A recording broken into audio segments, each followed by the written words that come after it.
If I disappeared, would anyone really notice? We were trained to survive chaos, but not silence. Silence is where this fight grows stronger. And every time we speak, we take that power back. Who am I now? When the mission is gone and the uniform is gone, a lot of us realize something uncomfortable. Underneath that is a question, a quiet question too many people carry. Now, the mission is different. Now, your next mission is you. May is Mental Health Awareness Month. But for a lot of us, awareness is not the problem. We are aware. We feel it every day. The weight, the silence, the thoughts we don't say out loud. The truth is, some of the strongest people I know are fighting battles no one can see. And some of them are losing. This episode is not about statistics. It's not about awareness campaigns. This is about the war within. And if you're listening right now, you're not alone in it. Let's talk about something we don't say out loud enough. Mental health is not weakness. But somewhere along the way, especially in uniforms, that's exactly what a lot of us were taught to believe. Not directly. No one stood in front of us and said, hey, ignore what you feel. But it was built into everything. The culture, the training, the expectation. You push through, you don't complain. You don't slow down, you handle it because someone's counting on you. And that mindset, it saves lives in combat. It keeps you sharp. It keeps you focused. It keeps you alive. But here is the part we don't talk about. The same mindset doesn't just turn off when the mission ends. You come back. The uniform comes off. And suddenly, everything is quiet. No early morning formations. No clear tasking. No one telling you where to be, what to do, or why it matters. And for the first time in a long time, it's just you and your thoughts. And that silence, that can be loud, uncomfortably loud. Because during deployment, everything is intense. There's a mission. There is a purpose. Every action matters. Every decision was weighed. You're surrounded by your people, your team, your brothers, your sisters, the ones who get it without you having to explain a word. You eat together. You move together. You watch each other's backs every single day. There's no confusion about what you're doing or where you belong. You know exactly who you are. And then you come home. And that clarity, it completely disappears. The structure is gone. The brotherhood, it gets replaced with distance. People go their separate ways. Everyone is trying to figure out their own life. And you're left trying to answer a question no one prepared you for. Who am I now? Because when the mission is gone and the uniform is gone, a lot of us realize something uncomfortable. We built our identity around service, around being needed, around having a purpose bigger than ourselves. And when that's taken away, it doesn't feel like freedom. It feels like something is wrong, something is missing. And here is what makes it even harder. On the outside, you look fine. You're functioning. You've got a job. You're handling responsibilities. You're showing up. Similarly, you smile when you need. You say, I'm good when people ask you, because that's what you've always done. You perform, you execute, and you keep moving forward. But internally, it's a different story. There is a weight. There's a constant pressure. Thoughts you don't say out loud.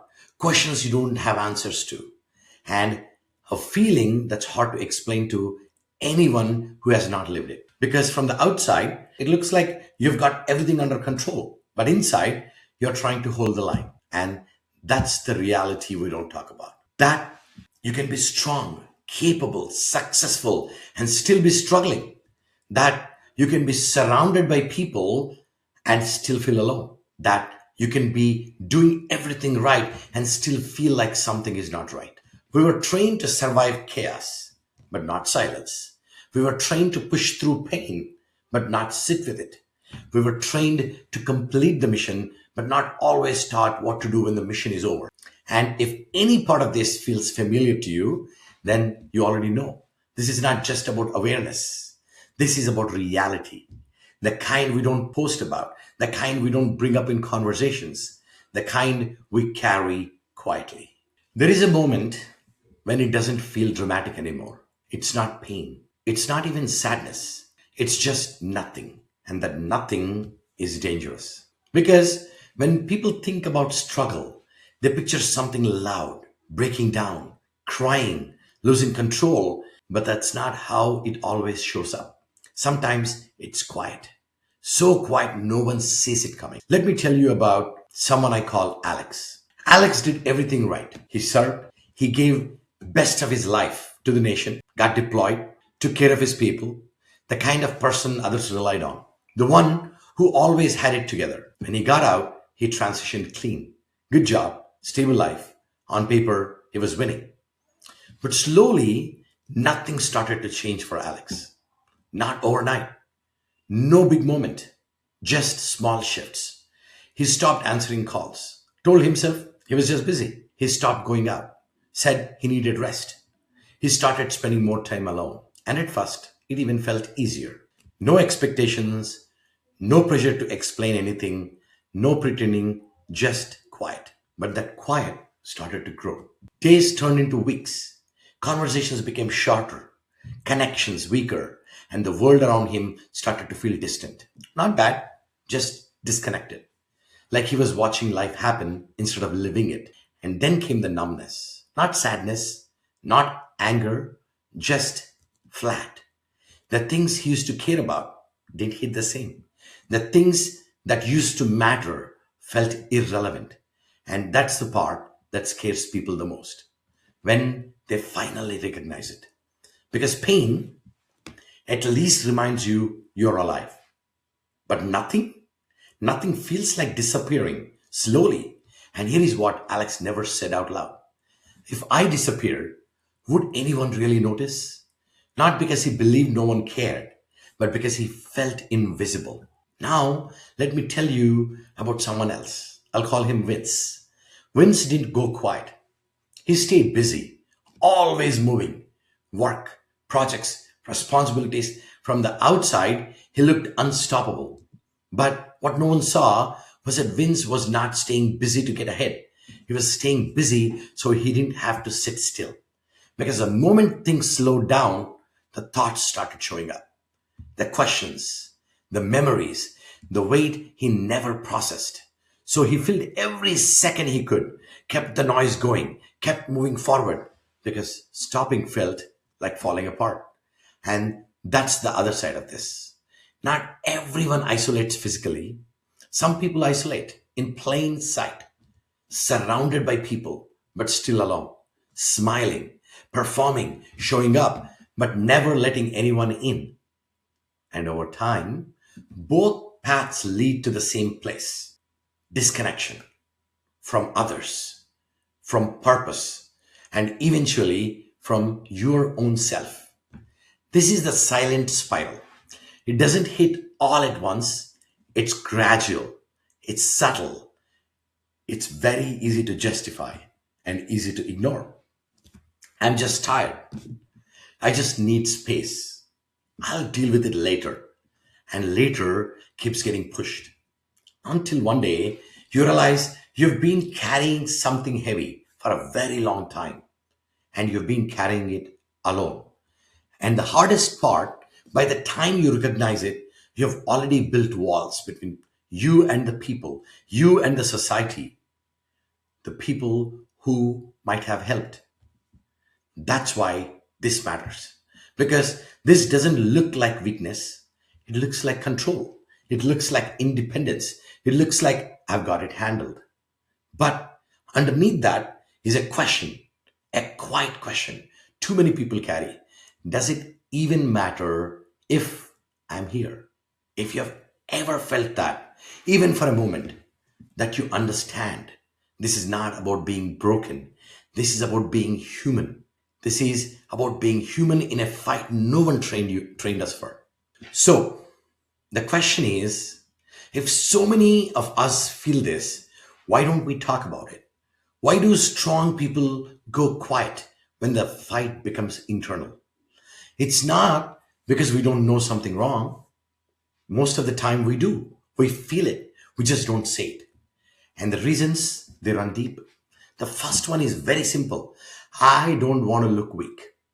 Because from the day one, we are taught what strength looks like. We hold it together. We don't break. You don't become the problem. You become the solution. You are the one people rely on, the one who shows up, the one who carries the load without complaining. And somewhere along the way, asking for help starts to feel like failure, like you're letting someone down, like you're not who you're supposed to be. Then there is another one. Others have it worst. And that one sounds noble, sounds selfless, but it's also dangerous because it convinces you that your pain doesn't count, that what you're feeling is not bad enough to talk about. So you minimize it, you push it down, you tell yourself to move on. But pain is not a competition, and ignoring it doesn't make it disappear, it just buries it deeper. For those still serving, there is another layer: career. The fear that speaking up might cost you something, your position, your reputation, the way people see you. You start asking yourself, if I say something, will they trust me the same way? Will this follow me? Will it change my future? And so you make a decision. You stay quiet. You keep performing. You handle it on your own because the risk of speaking up feels heavier than the weight you're carrying. But underneath all of this is something even more deeper: the cultural conditioning. We were trained to suppress, to compartmentalize, to lock things away so we could stay focused when it mattered the most. And again, in combat, that works. You don't have time to process emotions when decisions have consequences. You push it aside. You complete the mission. But what happens when there is no mission? What happens when everything you push down starts coming back up? The truth is, we were taught to push through pain, not process it. We were taught to push through the pain, not process it. And that leaves a gap, a dangerous one. Because if you don't process it, it doesn't go away. It shows up differently, in isolation, in anger, in numbness, and in silence. And over time, that silence becomes normal. You get used to carrying it, used to it talking about it. You used to not talking about it. You used to telling yourself, this is just how it is. But what if that's the lie? What if staying silent is not strength? What if it's the thing that's actually breaking us? What if silence is what actually killing us? Because here is the reality. The same discipline that made us strong is the same discipline that keeps us quiet. And if we don't recognize that, we're going to stay stuck in it, carrying things we were never meant to carry alone. This is not about weakness. It never was. It's about survival in a different kind of fight. So, how do we break this? How do you stop something that's been building quietly for months, maybe years? You don't do it all at once. You don't flip a switch and suddenly everything is fixed. That's not how this works. You start small. The first step is something most of us were never taught to do. You name it. Not ignore it, not bury it, you name it. Because when everything stays vague, it feels overwhelming. Something is off. I don't feel right. I'm just tired. But those words keep it in the dark. The moment you bring it into the light, even just for yourself, something shifts. I feel disconnected. I feel angry. I feel numb. I feel alone. That takes courage. More courage than most people realize. Because now you're not running from it. You're facing it face to face. And when you name it, that start to take control. You start to take control of it. The next step is reaching out. And I know that's the part most people resist because we picture something big, sitting down openly everything and try explaining the entire story. It does not have to be that. Reaching out can be very simple. A text, hey, how you been doing? A call, got a minute? Even just showing up somewhere instead of staying alone. It doesn't have to be perfect. It just has to be movement. It doesn't have to be perfect. It just has to be movement. Because isolation feeds the spiral and connection, even small, interrupts it. You don't have to explain everything. You don't have to have the right words. You just have to say alone in it. Sometimes that means talking to one person, not 10, not everyone, just one. Someone you trust, someone who will listen to you without trying to fix you. Because you're not broken, you're just carrying the weight. And if reaching out to someone you know feels like too much right now, there are people who are there especially for this. The VA crisis line. You can call or text 988, then press 1. You don't have to be at your lowest to reach out.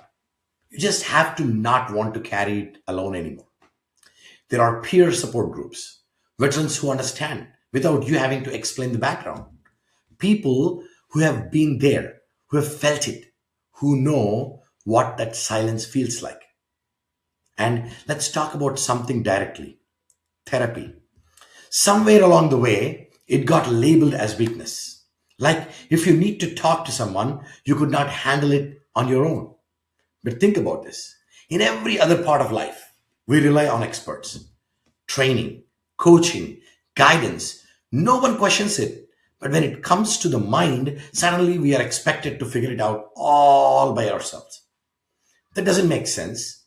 Talking to someone, a professional, someone trying to help you process what you have been carrying, that's not weakness. That's strategy.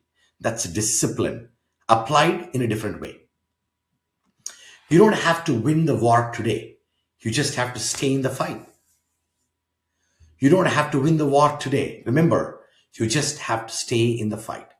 That might mean getting out of bed when you're in whatever everything in you says don't. That might mean stepping outside, even for a few minutes.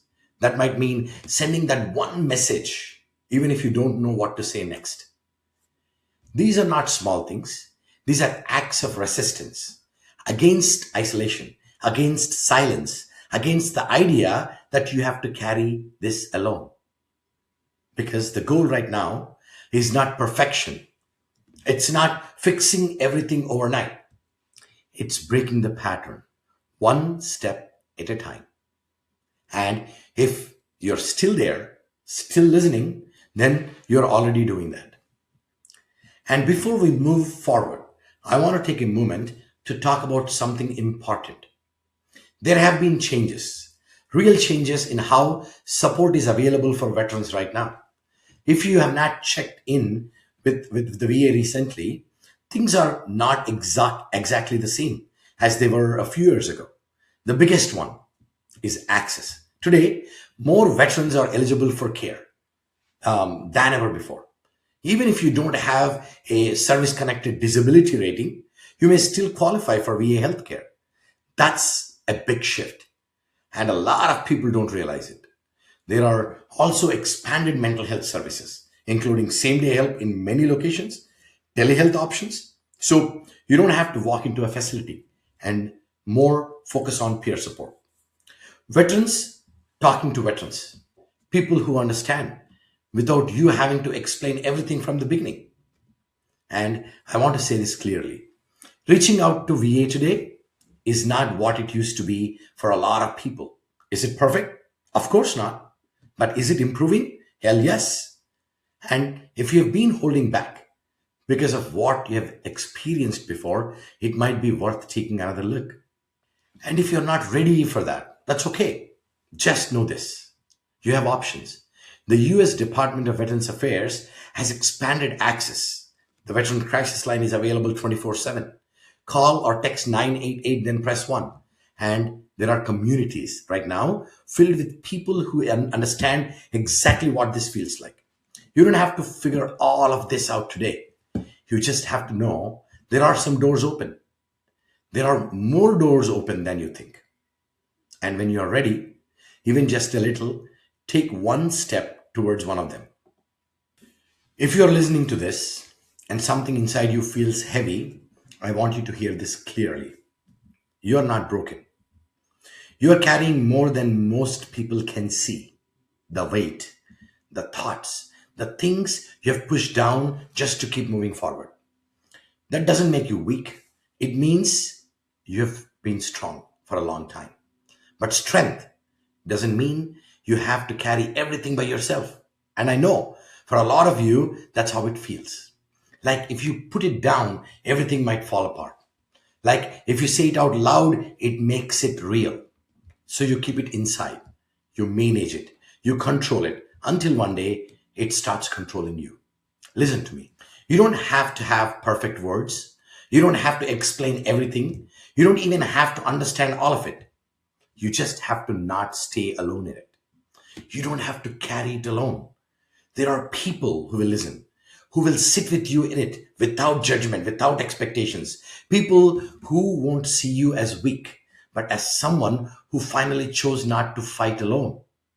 And if it doesn't feel like right now, if it feels like no one would understand or no one would notice, that's the weight talking. That's the silence trying to keep you where you are. Don't let it. Because this is your story. It matters. Your presence matters. You being here right now matters more than you think. And if today the only thing you do is stay, then that's enough. That is more than enough. Let's talk about what comes next. Because staying in the fight is just the beginning. There is something I've seen over and over again in veterans, in leaders, in people who have been through things most will never understand. The same strength that helped you survive is the same strength that can help you to rebuild. Not into who you were before, but into something stronger. Someone who is more aware, more grounded. Because here is the truth. You don't go through everything you have gone through and come out unchanged. And you're not supposed to. This is not about going back. It's about moving forward. With everything you have learned, everything you have carried, and everything you have survived, that discipline you built, that's still there. That resilience, it's still there. The ability to push forward when things get hard, it's still there within you. Nothing about you is lost. It just needs to be redirected. And sometimes it starts with something simple, routine, not because you're being told to, but because you chose to. Waking up with intention, moving your body, taking control of your day, even in the smallest of the way. Because structure is not restriction, it's stability. Then there is purpose. And I know that word gets thrown around a lot. But for us, purpose is not optional. We are wired for it. We need to know that what we are doing matters. And maybe right now you don't know what that looks like. That's okay. Because purpose does not always start big. Sometimes it starts with just showing up for your family, for your friends, for someone else who might be struggling quietly. Sometimes purpose is reaching back and helping the next person through. You would be surprised how powerful that is because the moment you realize that your story can help someone else survive theirs, everything starts to shift. The pain you carried does not disappear, but it transforms you into perspective, into empathy, into strength that's not just for you anymore. And that's where meaning comes from. Not from avoiding what you have been through, but from using it. And let me say something directly, clearly. Healing is not linear. Some days you will feel solid. Some days you will feel heavy again. That doesn't mean you're going backward. That means you're just human. Progress is not about perfection. It's about persistence. You are still a warrior. Don't forget that. Just in a different fight. A fight that doesn't have a clear battlefield or a visible enemy, but matters just as much. And here is what I want you to remember. You don't have to do everything today. You don't have to fix your entire life just this week. You don't have to have all the answers. You just have to take just next step, one decision, one moment where you chose not to give up on yourself. Because that's what this really comes down to. Not perfection, not strength in the way we were taught, but commitment, a decision made over and over again that you're still here and you're not done yet. And if you have made it this far, listening to this, staying with it, then something inside you already made that decision. You may not feel strong right now, you may not feel clear, you may not feel ready, but you're still there. And that matters more than anything else. Because every day you stay, every step you take, every moment you choose not to walk away, you're building something quietly, steadily, something stronger than what tried to break you. And one day you look back and realize, I did not just survive it, you became more because of it. Your body carried you through missions that demanded everything: long nights, heavy decisions, moments before failure was not an option. You showed up, you held the line, you did what was asked of you no matter the cost. And now the mission is different. Now your next mission is you. Not the version of you that world expects, not the version of you that hides the weight, but the real you, the one who has been carrying it quietly. This mission is not about providing anything to anyone else. It's about choosing every single day not to walk away from yourself. Stand to. Be ready, not for battle, but for your own life. Be ready to face the things you've been avoiding. Be ready to take one step forward even when it's hard, even when it is slow. Check your six. Look around you. Because someone near you, someone you know, someone you would never expect is fighting quietly. And they may be waiting for one moment, one message, one sign that they are not alone. Be that for someone. And when you can't, let someone be that for you. Fall in. This is not something you do alone. Share this. Talk about it. Start the conversations we were never taught to have. Because silence is where this fight grows stronger. And every time we speak, we take that power back. Sound off. Your story matters. Not just the victories, not just the strong moments, but the real ones. The ones where you struggled and stayed out anyway. Because someone out there needs to hear that it's possible. Because this is not just a podcast. This is a mission. This is a movement. This is the second tour. And this fight does not end when the uniform comes off. It just changes. It becomes quieter, more personal, and no less important. And until we reach zero, until no one feels like they have to fight this alone, until silence no longer wins, we hold the line together.